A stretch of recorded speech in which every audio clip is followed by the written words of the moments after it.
Today we will first learn about different types of vectors in this video session. Let me explain one by one in detail. What are different types of vectors which you are going to see in this session? Like vectors. Name itself tells you like vectors are two vectors if they have same direction and in the same sense. So two vectors if they have same direction, like this is one vector A bar. This is another vector B bar. Angles of these two, this angle theta 1 and this angle theta 2. If theta 1 is equal to theta 2, if two vectors are equal in magnitude and as well as equal in the directions, theta 1 and theta 2, if they are same, then in such cases, such vectors are called as like vectors. Next is collinear vectors. Collinear vectors are those vectors if they are parallel to the same line. So those vectors which are parallel to the same line, such vectors are called as collinear vectors. For example, we have one vector, this is A bar, and you have another vector, this is B bar. These two vectors are parallel to the same line. Like if I draw one line,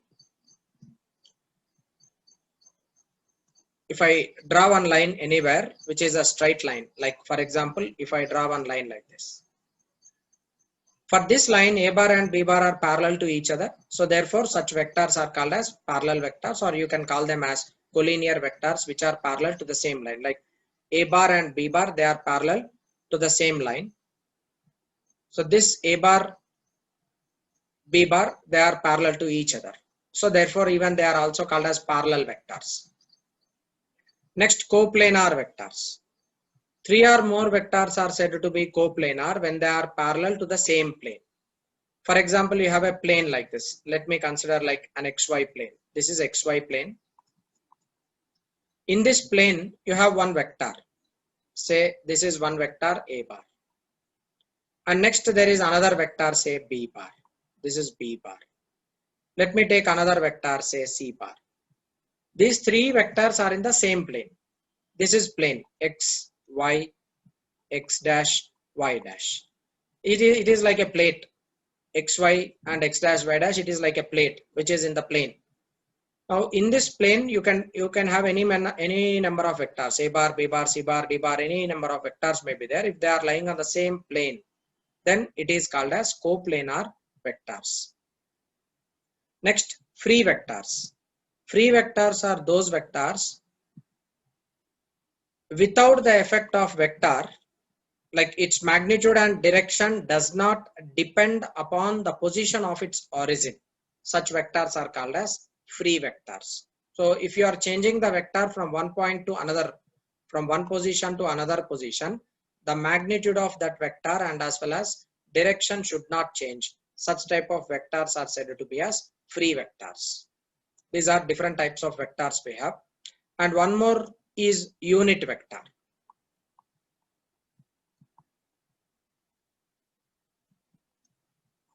Unit vector. A unit vector is vector of one unit magnitude.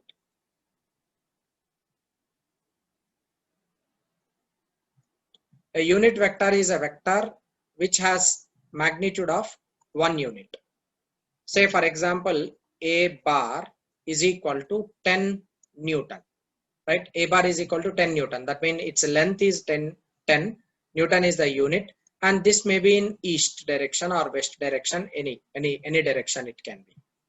So what is unit vector? Unit vector is that vector whose magnitude is 1 unit. So in order to get 1 unit over here, what should I do? I should divide this with 10. 10 and 10 gets cancelled. So A bar, sorry, not A bar, it becomes A cap, which is equal to 1 Newton, and this is also in which direction? East direction. You are not changing the direction, you are only changing the magnitude. So in order to get magnitude 1 in the numerator, what you are doing? You are dividing that vector with the same magnitude, so that you are getting A cap.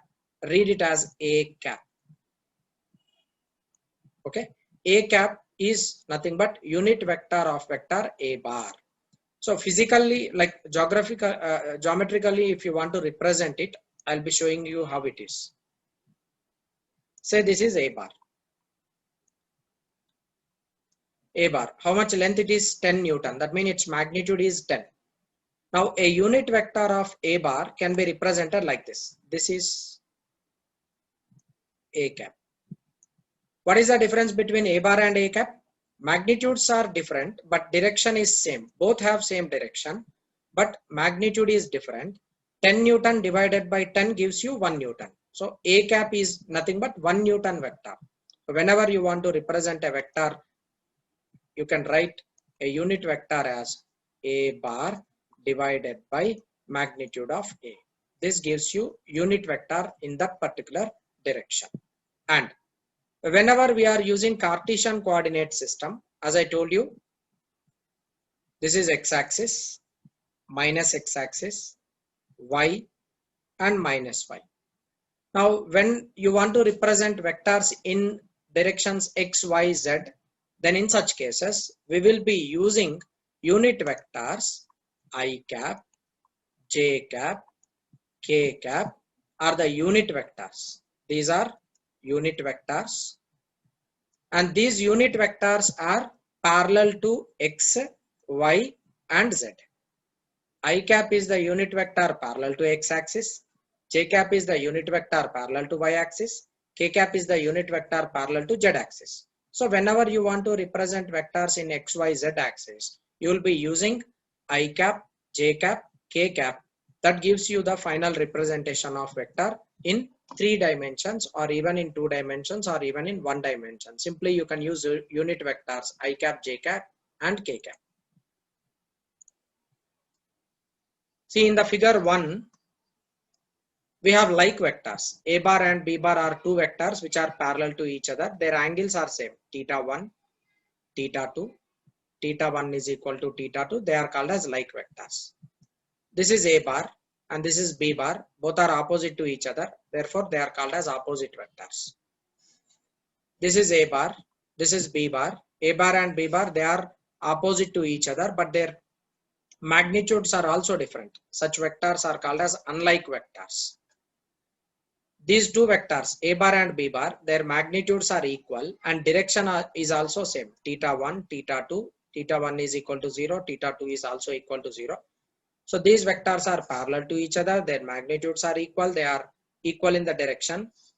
These vectors are called as equal vectors. Next, co-initial vectors. Co-initial vectors mean those vectors whose initial points are same. Such vectors are called as co-initial vectors. Now for A bar, O is the initial position. For B bar, O is the initial position. Such vectors are called as co-initial vectors. Okay. Now coming to null vector. What is meant by a null vector? For example, if you are adding 2 vectors of different directions, like say for example, plus 10 Newton, minus 10 Newton is equal to 0 Newton. Is it not? You are adding a vector which is plus 10 Newton, which is along east. You are adding another vector minus 10 Newton, which is along west. If you are adding these 2 vectors, what you are getting? Magnitude is becoming 0. So 0 Newton you are getting. And this is nothing but called as null vector. Null vector or 0 vector, it has no direction and no magnitude. Magnitude of that vector is 0. And null vector does not have any direction to specify because its magnitude is 0. Such vector is called as null vector. If 2 vectors of equal magnitude and opposite in direction are added to each other, you will get a null vector. And the next one is orthogonal vectors. Orthogonal vectors, name itself tells you orthogonal means perpendicular.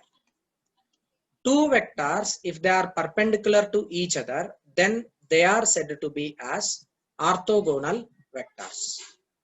It is very simple.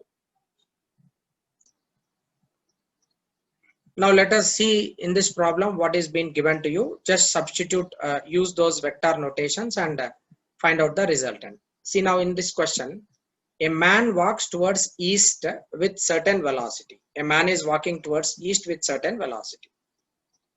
Let me consider this is vector in east direction.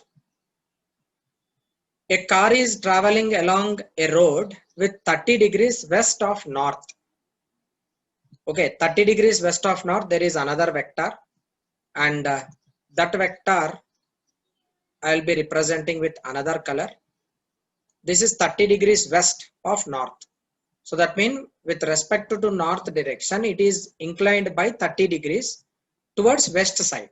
That is another vector. Next, while a bus is traveling in another road which is 60 degrees south of west.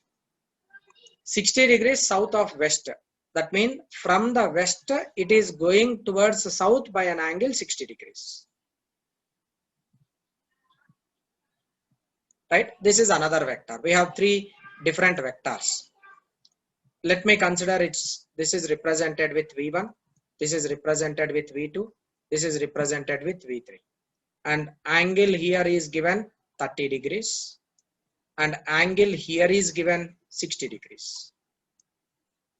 So check it up, angle made by this vector V2 is 30 degrees towards west with north.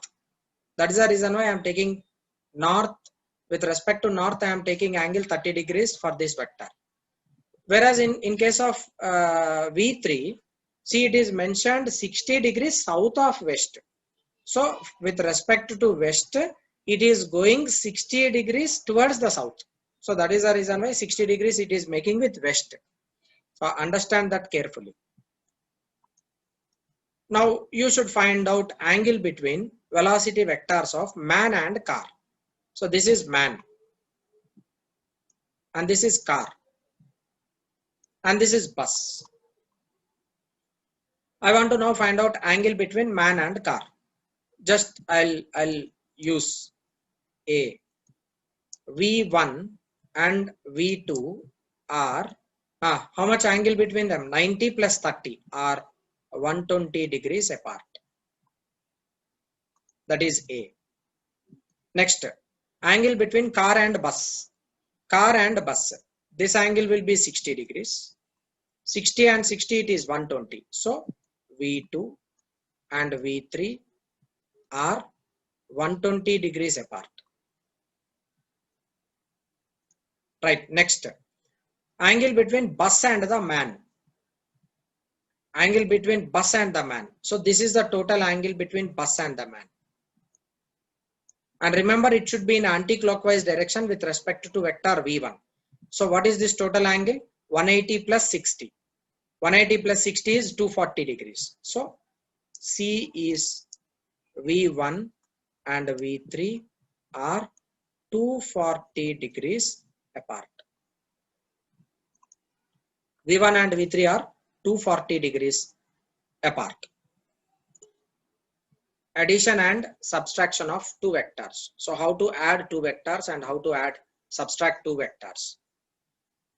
Now, as we know, vectors are physical quantities which has magnitude. Say, for example, if you are dealing with scalars, if you are dealing with scalar quantities, we have 10 kg sugar, 10 kg, 5 kg, 2 kg. If you add these two, like these three quantities, you will be getting 15 plus 2. Totally, it gives you 17 kg. You can add them or you can subtract them. 10 kg minus 5 kg gives you 5 kg. 5 kg minus 2 kg gives you 3 kg. Like that, you can add these vectors and you can add these scalars because they don't have any direction. These do not have any direction. So directly algebraic rules can be valid in case of scalars. But when we deal with vector quantities, say for example, F1 is equal to 10 Newton and this is along east. F2 is equal to 10 Newton and this is along west. F3 is equal to 10 Newton and this is along northeast. Three different vectors we have along east, west and northeast. You cannot add these vectors directly because they are in different directions. Say, check it up. One vector is along east. One vector is along east. Other vector is along west. And the other vector is along northeast. Three different vectors we have. Yes. Now these three vectors, it is F1, this is F2, and this is F3.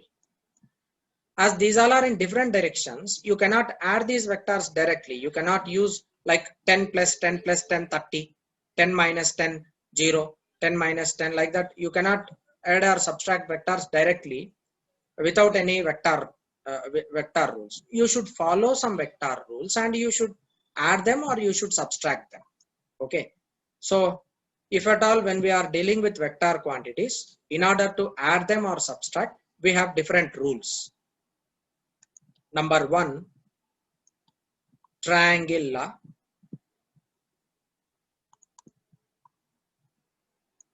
Number 2, polygon law. Number 3, parallelogram law.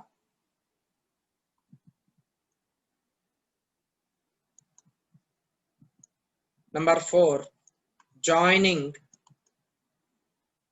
head and tail. And number 5, analytical method.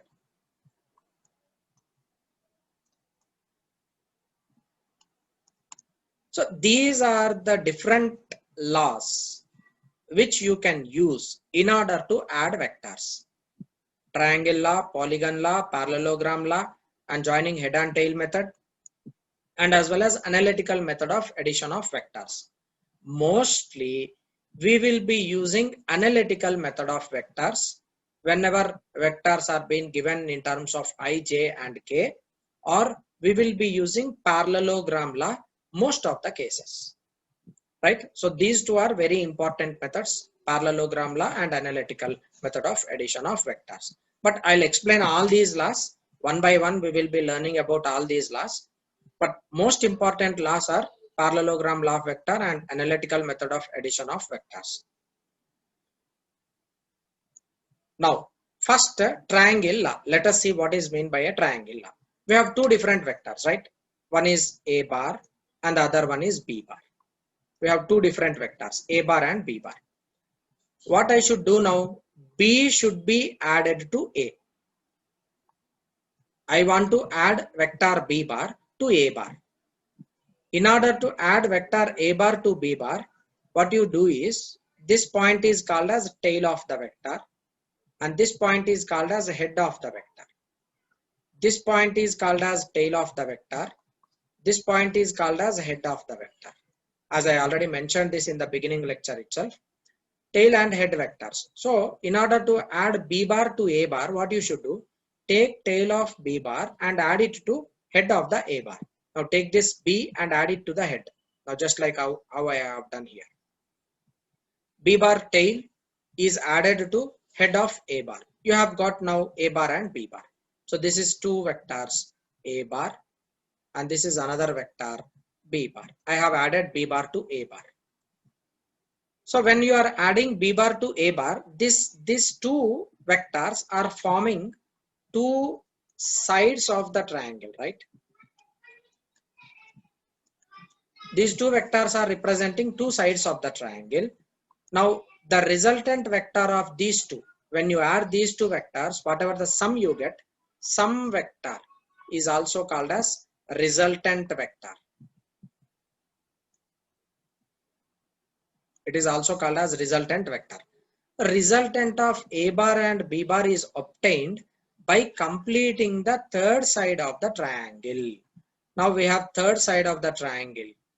This is the third side of the triangle. So when you are adding B bar to A bar, you are getting only two sides of the triangle. Now the resultant of A bar and B bar is obtained by completing the third side of the triangle. This is called as a triangle law. This is called as triangle law. So triangle law is valid for only two vectors.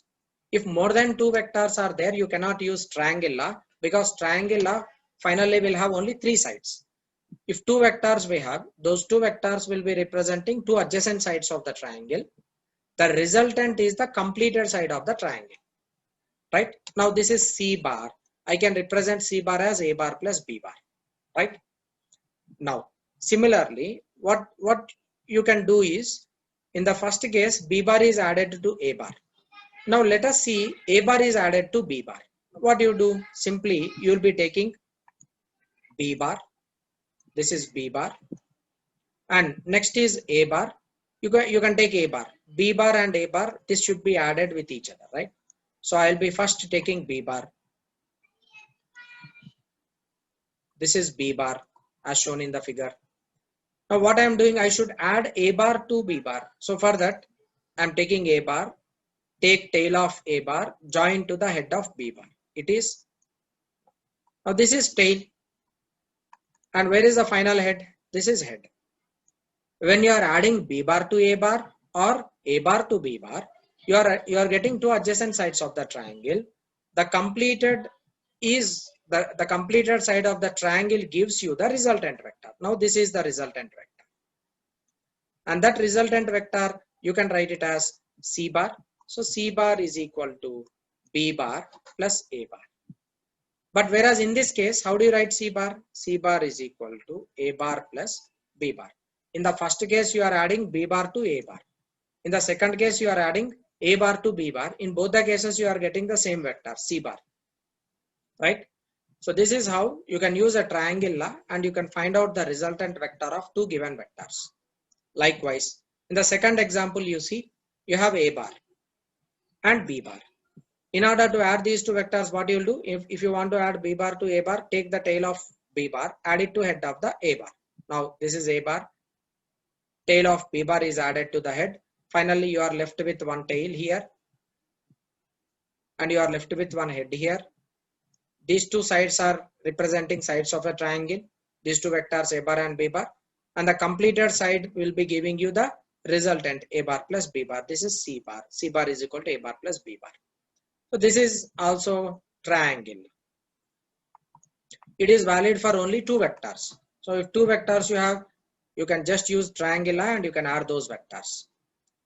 Now next law is head and tail method. Now in order to join vectors with head and tail method, what you should do? If more than two vectors are there, then you can use head and tail method. What should I do in that? See, this is tail, this is head. Take the tail, join to the head. Take the tail, join to the head. Take the tail, join to the head. Okay. Now each and every vector, taking the tail and joining to the head. See, first we have A bar, red ink A bar. For that red ink A bar, we have added B bar, which is blue ink, blue vector. Next C bar tail is joined to head of B bar. This is C bar, which is represented with green ink. Next D bar tail is added to head of C bar. So finally you are left with one tail and one head. This is head. Okay. You are left with one tail and one head. Simply take one vector, join the tail of initial point and head of the final point. You will be getting the resultant vector, and this resultant vector is X bar, which is equal to A bar plus B bar plus C bar plus D bar. This is called as addition of vectors by head and tail method. When two or more sides are when two or more vectors are there, in order to add them, we can use head and tail method or we can use polygon law of vectors. So when we are dealing with polygon law of vectors, you have different vectors as shown in this figure: A bar, B bar, C bar, D bar. Now I am joining B bar to A bar, C bar to B bar, D bar to C bar. Now you are left with one tail and one head. Check it up. This is tail and this is head. Okay. Now how many sides it has? 1, 2, 3, 4. Now in order to complete this polygon, what I do, I'll join one vector from tail to head, so that this is resultant vector X bar. X bar is equal to A bar plus B bar plus C bar plus D bar. If there are any other vectors, you can add those all vectors in such a way the resultant is the completed side of the polygon. Okay, the resultant of vector is completed side of polygon. And you can use polygon law of vectors if there are more than two sides. If triangle law is not valid, then you will go for head and tail method, or you will go for polygon law of vector addition, right? So 1, 2, 3, three laws we have completed. Let us come to analytical law of addition of vectors. Now I'll explain analytical method of addition of vectors. So far what we have dealt is graphical method of addition of vectors, like those vectors pictorial representation. You are adding those all vectors which are in the form of picture, triangle, polygon, head to tail. That is graphical method of addition of vectors. Now let us come to analytical method of vectors. Analytical method of vectors are those vectors is that for a given vector, we have one x component, y component, and z component. Just like how I'll show you here. Let me take different vectors. One vector from here to here, which is having a point 5, 2, and another vector which is having a point 4.5, 4.5. One more vector here. And let me take another vector. This is from here to here, 1.2, -3. These are the three different vectors given to you, right? I'll be taking this vector as a bar, this vector as b bar, this vector as c bar. Okay. Now I can represent those vectors in those vectors like this. A bar, if I consider how much length it is projecting along x-axis, 5, and how much length it is projecting along y-axis, 2. How much length it is projecting along x-axis? It is 5.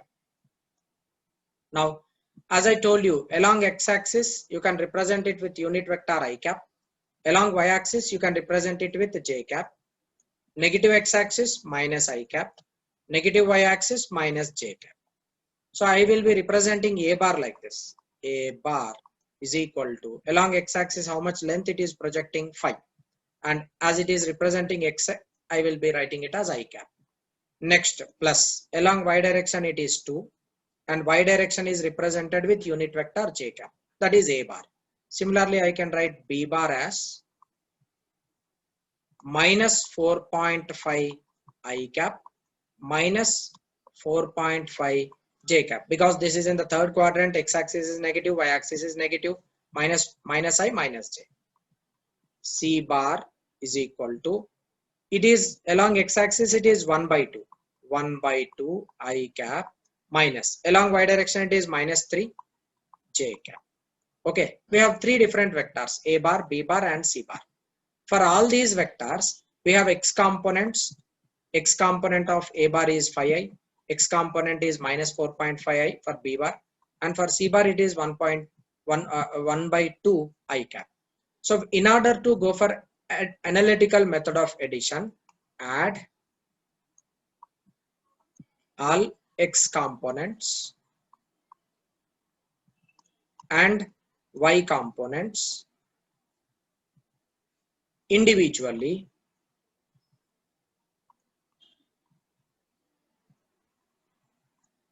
to get resultant vector.